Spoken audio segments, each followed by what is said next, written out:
All right, let's dive in. Our story kicks off in a calm, laid-back little village, the kind of place where nothing crazy ever seems to happen. Inside one warm and cozy house, a family is buzzing with excitement. They can barely sit still. Why? Because today is the day their son finds out what class he'll be blessed with. Big deal. Huge deal. Basically, the kid's entire future packed into one moment. Everyone's hyped. Everyone except the boy himself. Errol just sits there looking like he's waiting for a dentist appointment. His little sister, though, she's bouncing with joy, convinced her brother is destined to get the strongest class of all. Mom jokes, if that's true, he's gonna have girls lining up at the door. Little sis instantly fires back, excuse me, he's way too young for that nonsense. Dad grins and says, well, when I was his age, girls wouldn't leave me alone. Errol, meanwhile, gives the classic deadpan stare, totally unimpressed. Here's how it works in this world. The goddess blesses every child with a class once they turn 10. Along with the class come the skills to actually do the job. Could be something epic like sorcerer or something humble like village baker. Either way, it decides your role in life.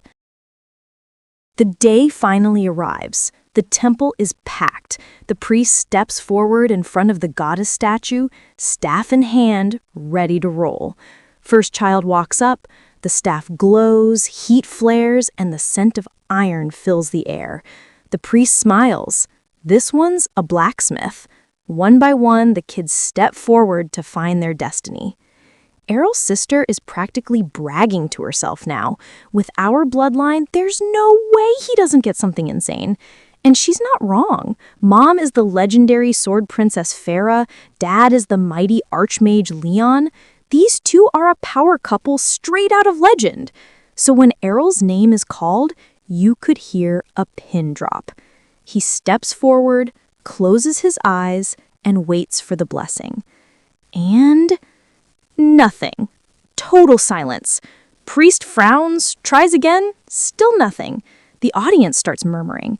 After checking carefully, the priest finally makes the announcement nobody expected. Errol has no class. Zero, nada. The crowd gasps. His sister explodes. That's impossible! Mom and Dad, heartbroken. And Errol? He swallows his frustration, trying to keep calm. But deep down, it stings. Later, back at home, Errol is outside practicing sword swings. Mom and Dad try to comfort him, promising he'll never have to worry about work. They'll always provide. Errol shakes his head. He doesn't want to be a burden. His little sister, trying to act older, promises she'll protect him forever. But Errol has had enough pity. He pulls them together and says clearly, class or no class, I've been training with Mom. I can fight with a sword. One day, my hard work will pay off. His words move his mother. His father believes he'll turn fate in his favor, and his sister still insists he's the best brother ever. Errol, embarrassed by all the sentiment, heads off to train more. At the training grounds, two boys are sparring, flashing their new class powers with smug grins. When they notice Errol, they laugh. What's the classless kid doing here? He replies calmly, training, same as you. One of them boasts that with their classes, they don't even need to train. It's just natural. To prove it, they duel again, their blades clashing with force beyond their age. Errol watches carefully, then calls out a challenge.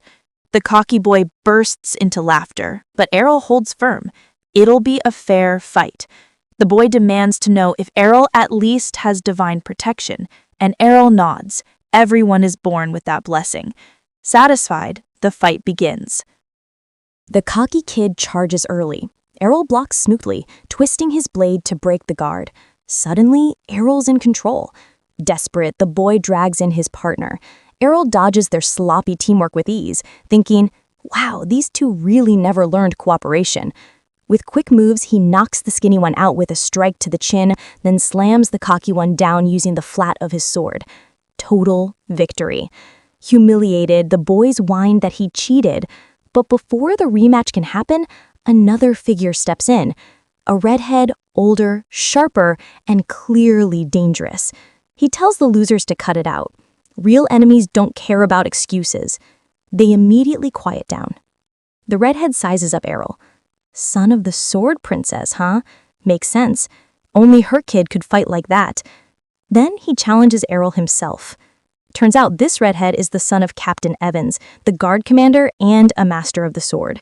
He brags about his dad's reputation and sneers at the idea that Errol's mother could be the #1 swordswoman. Errol fires back confidently. She is the strongest. The redhead smirks, promising to crush him, boasting that he's already mastered intermediate sword skills. They clash, and instantly the duel is a step above anything before. The redhead admits Errol is better than expected. Then he unleashes his secret move, Twin Blade Slash, 2 strikes in one breath. Errol blocks the first, but the second smashes through his protection.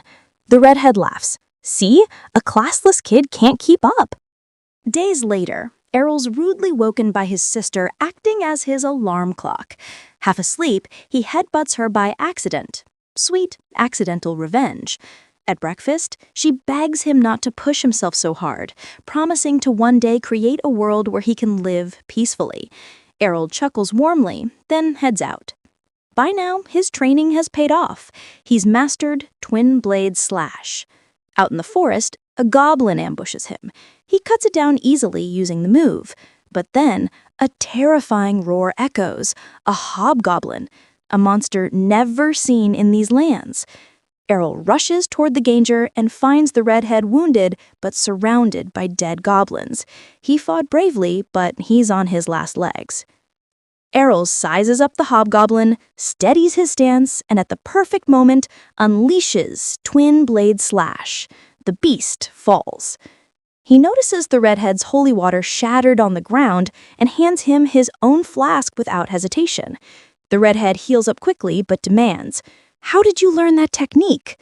Errol explains, through practice, study, and enduring blows during their fight. And then he adds, "Now, let's finish our rematch." The two clash again. Both launch Twin Blade Slash at the same time, except Errol adds a sneaky third strike. His triple blade cuts through, landing clean. The redhead snaps, "It's called Twin Blade, not triplets." Errol shrugs, "Names don't matter. What matters is making it work in battle." The redhead fumes, but admits Errol has improved incredibly fast. Errol thanks him, "Losing to you showed me my limits. That's why I pushed harder." Rivalry solidified. A few days later, Farah casually mentions that Evans' son left for Brea, the City of Swords. It's the place where she once trained in the guild before settling down. Hearing this, Errol feels a pull in his heart. A place like that. It's calling to him, but doubts gnaw at him. How far can someone with no class really go? Even so, he knows the answer will never come unless he tries. And so, the classless boy sets his sights on the path ahead. His real journey has only just begun. So, picture this, a carriage rattling down the road toward Brestia, a city every sword lover dreams of. If you've got a blade strapped to your hip, this is basically Disneyland. The passengers inside? Oh, they're buzzing! One lady proudly flexes, "Yep, I'm a dual-blade swordswoman." Meanwhile, the dude next to her puffs up his chest and goes, "Barbarian here, strongest class in the room." Naturally, she's like, "Wanna team up?" But bro's not having it.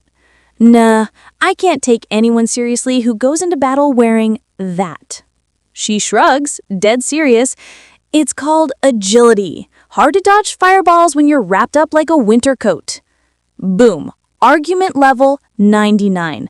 They're about to turn the carriage into a WWE ring when, surprise party, orcs crash the scene. Yep, ambush time. The driver, sweating bullets but still polite, goes, "Adventurers, mind doing your job?" And as a bunch of orcs wasn't enough, Mr. Big Boss Orc King stomps in, looking like he eats squads of warriors for breakfast. The barbarian instantly does the math. Nope, too strong, not my problem. Meanwhile, a mother clutching her kid pleads for help, and our barbarian hero? He literally shoves her aside. The dual-blade girl? She nopes out too. Both bail faster than free Wi-Fi disappearing. But then, the last passenger steps out. Quiet guy, hasn't said a word the whole trip. His hood drops as he charges forward. Everyone gasps. It's Errol. And oh boy does he perform. His movements aren't just fighting, they're straight-up choreography. Blade slashes like brush strokes, dodges smooth as if he's dancing on stage. Orcs fall left and right, and the driver's jaw is officially on the floor. Wait, that's the blade dance, but that's a sword princess technique. Only women can't. Yeah, Errol didn't get the memo. Finally, he squares up against the Orc King. The beast swings. Errol leaps and stab, one blade straight through the skull. Clean. Done. All right, let's keep moving, Errol says casually, like he didn't just slaughter a monster that needs a raid party. Driver, kid, you're already a monster. Little boy from the carriage, Mister, what class are you? Errol shrugs. None. I'm classless. Everyone, shocked Pikachu face. Flashback 5 years ago. Cut to young Errol sparring with his mom in the yard. He nails a move, and she blinks. That looked like twin blade slash. Yup, Errol admits. But that's impossible. You don't even have a class. Kids like, practice, Mom. I don't need titles, just techniques. Then he drops the bomb. Teach me sword princess moves. Once I master them, I'll head to Breha. I'll figure out the rest. Mom smiles, half proud, half stunned. My son's a prodigy. The driver snaps him out of it. We're here. Welcome to Breha, City of Swords. The place? Absolute blade paradise. Everywhere you look, warriors, swordsmen, guild banners, advanced classes flexing their skills. Errol's eyes practically sparkle. The driver, casually dropping a twist, oh yeah, I'm actually a holy knight. I just drive carriages for stress relief. Errol's like, that's a hobby? Anyway, Night Bro advises, join a guild first. Battle tournaments are the bread and butter here. Errol's like, perfect. I'll fight the strongest warriors. Knight, careful kid. Guilds here aren't all sunshine and friendship bracelets. Walking the streets, Errol sees knights advertising cavalry, girls pitching guilds that accept anyone with a blade, even shady hunters. And then, bam, a clumsy girl trips right into him, weaving a contract in his face. You, join my guild. Errol's like, no. She clings to his belt like it's a lifeline. Him's like, only desperate rookies beg this hard. Hers like, excuse you, my guild is famous. And hey, join me and you'll score a date with this beauty. Errol's like, not interested. You sound exactly like my annoying sister. Also, you're flat. Ouch. Annoyed but still stubborn, she admits the strongest guild is Blackblade, home of 8 A-rank swordsmen. Errol's like, cool, thanks, bye. He marches to their fancy mansion, signs up for the entry test, and when asked his class, none. The receptionist dies laughing. We only take advanced swordsman, kid. Bye. Errol begs for a shot, but rules are rules. Just then, a legendary A-rank swordsman strolls in, soaking up applause, while Errol gets tossed out like yesterday's trash. And this pattern repeats. Every guild, same rejection. No class, no chance. Defeated, Errol remembers the letter from his mom, an intro to her old guild. Maybe they'll accept him. Cue Miss Persistent again. Yep, the same clingy girl from earlier. She kneels, begs, even threatens to lick his boots if he joins. Errol, still no, walks off. But since they're already near her guild HQ, she insists he at least take a peek. The hall is huge, but eerily empty. Finally, she admits, once a legend, now one of Bredge's weakest, but they still carry the name Dragonfang, founded by none other than the King of Two Swords. That name? Errol freezes. That's his mom's old guild, Destiny Calling. Meeting the fallen legend. Inside, he meets Lilia's dad, the former King of Two Swords. Once a legend, now a drunk with one arm. He doesn't even look at Errol before dismissing him. But Errol, undeterred, signs the contract anyway. When Lilia sees Class as none, she loses it. This must be a joke. He shows her an official document. Nope, it's legit. She grabs a sword and threatens him. At this point, another woman walks in, Reiner, childhood rival, all grown up. Recognition hits, banter flies. He even cracks the cheeky, "other things have grown too" line. She instantly challenges him to a rematch. Reiner kicks things off with Twin Blade Slash.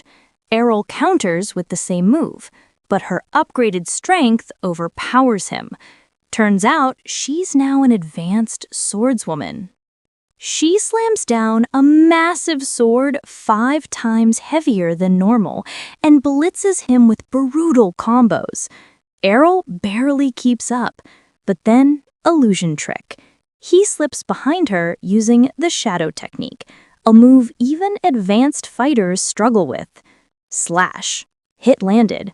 She's still protected by her divine courage skill though, so Errol busts out a sword princess counter technique, flips her own strike against her, and wins. Reiner? Humiliated. Again. She storms off crying like it's a soap opera finale. Now convinced, Lilia pretends she believed in him all along.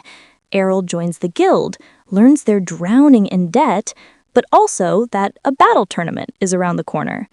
Lilia admits the odds are rough, 3 against 5, but Errol just grins.